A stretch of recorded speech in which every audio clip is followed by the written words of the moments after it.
Ayan na po siya mga kapatid. Nailipat na po natin lahat ng ating punlang lettuce sa kanyang grow box. Ayan. Diyan na po yan siya lalaki mga kapatid. Diyan na po yan sila lalaki sa kanya-kanyang grow box. Bawat butas ng grow box is 15 holes. Meron naman butas na iba, dalawang styro is 19 holes mga kapatid. So ayun yung mga ginamit nating nutrient solution. Ayun na po sila lahat mga kapatid.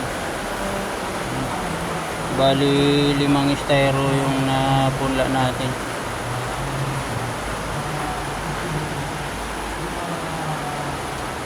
Nandito po siya sa loob ng greenhouse.